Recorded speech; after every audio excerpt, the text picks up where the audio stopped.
রাজধানীর উত্তরার milestone school and কলেজে বাংলাদেশ বিমান বাহিনীর যুদ্ধ বিমান বিধ্বস্তের ঘটনায় আরও একজনের মৃত্যু হয়েছে। সর্বশেষ শনিবার সকালে মাসুমা নামে এক নারী চিকিৎসাধীন অবস্থায় মারা গেছেন। তিনি মাইলস্টোন স্কুলের একজন অফিস সহায়ক ছিলেন। তার মৃত্যুতে ভয়াবহ এই দুর্ঘটনায় নিহতের সংখ্যা বেড়ে দাঁড়ালো ৩৫ জনে। মাসুমা জাতীয় বার্নো প্লাস্টিক সার্জারি ইনস্টিটিউটে চিকিৎসাধীন ছিলেন। ইনস্টিটিউটের আবাসিক চিকিৎসক ডাক্তার শাওন বিন রহমান গণমাধ্যমকে বিষয়টি নিশ্চিত করে জানান, মাসুমার শরীরের প্রায় ৯০% পুড়ে গিয়েছিল। চিকিৎসকদের সব চেষ্টা ব্যর্থ করে দিয়ে অবশেষে মৃত্যুবরণ করেন তিনি। এর আগে একই দিন সকাল ৯টা ১০ মৃত্যু হয় মাইলস্টোন স্কুলের ৭ম শ্রেণীর শিক্ষার্থী জারিফ ফারহানের। সে দগ্ধ অবস্থায় আইসিইউতে লাইফ সাপোর্টে ছিল। তো স্বাস্থ্য মন্ত্রণালয়ের সর্বশেষ হালনাগাদ তথ্য বলছে, দুর্ঘটনায় ৫০ জন আহত, মৃত্যুর সংখ্যা ছিল ৩৩।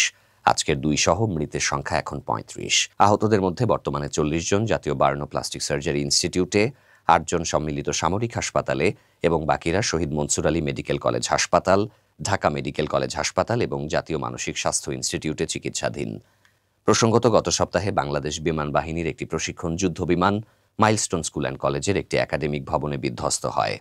দুর্ঘটনায় নিহত ও আহতদের বেশিরভাগই ছিলেন স্কুলের শিক্ষক, শিক্ষার্থী ও কর্মচারী।